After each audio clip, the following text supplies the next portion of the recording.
So, hello. Going to be talking about another mask now. A little bit more modern than that last one, but you know, ideologically speaking, they share a lot of concepts. And that mask is the MF-1A. You'll see these on websites called the TF5. That's incorrect. Interesting note, though, is many of you would probably know what the TF1 is, which is the Chinese copy of the Soviet Maska, basically their industrial copy, which is actually kind of a refinement of the Type 66, which is a Chinese Maska that has the transparent mechanism.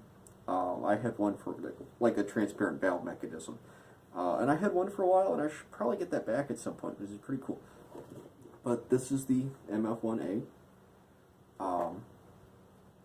which, you know, like I said, is basically an improvement of the MF-1, which was called the TF-1 at some point, which I've been told both names are correct because the company that manufactured the TF-1 did have a T in its name. I'm not even going to try to remember it right now because that stuff just doesn't stick.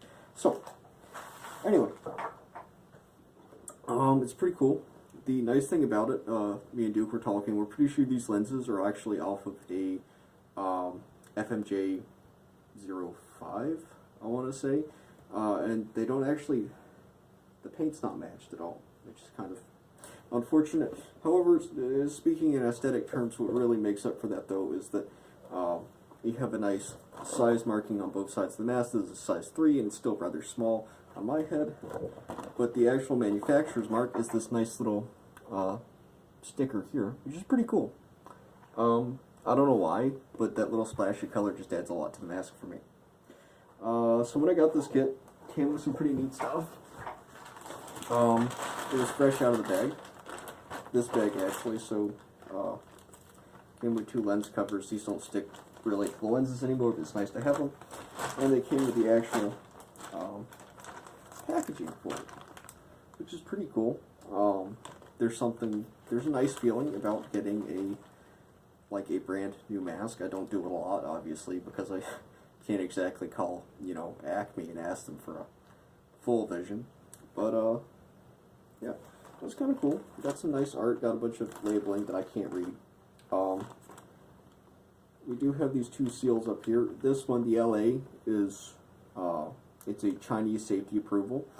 Again, I can't remember the actual name for it, but I can tell you that that's basically, you'll see it on all their industrial masks. It's the same as saying the mask is NIOSH, OSHA, or Bureau of Mines approved. And then interestingly, this actually means, I believe it means safe for consumption, or food safe. It's probably more likely food safe, you know, due to the rubber nature of the mask. It's probably food safe silicone, I don't know. We got some nice safety approvals, got some nice art there. And also came with a slip of paper. Again, I cannot read a word of this, but I do know that it says MF-1A, and it says 2018, so this is a fairly new production mask.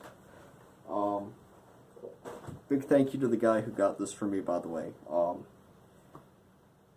I really do appreciate it, and look forward to doing future business with you. And mask also came with a filter. This is a ZAP3-2, and again, it has our little safety approval company seal on it. And I don't know, some nice aesthetic labeling to it. The Chinese use a color system similar to that used on the industrial safety market of Europe. You'll have ABEC or MOF filters, and they'll have stripes of color on them. Except in China, the colors mean slightly different things, and I'm not fully up to date on that.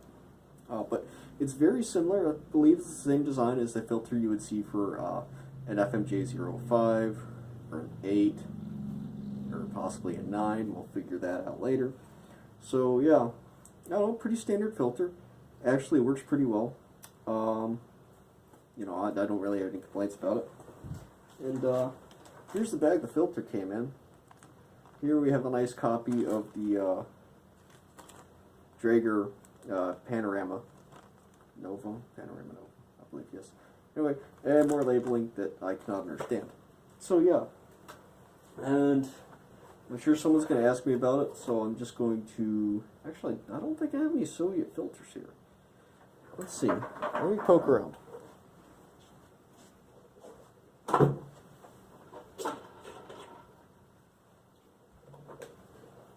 Not that I really care, but, you know. Anyway, here we have the standard, that's the C2A1. Alright, so your standard C2A1. And try that again, just to be certain. Yeah, not really jiving. Now it takes the ZA P3-2 perfectly fine as a chin filter, but no, it's not really liking that C2A1, which is interesting. Again, not that I really care, but you guys are going to bother me about it. See, here, nice chin filter. It's very similar in appearance to a C2A1 or a C2, I guess, really. Everything's the same. It's a metal can, it holds things. Anyway, that's really, I mean, that's 6 solid minutes of talking about this thing. Not much else to say. Rubber quality's alright. It's not great. It's a little bit small on my head, but you know what? It's nice. I like it.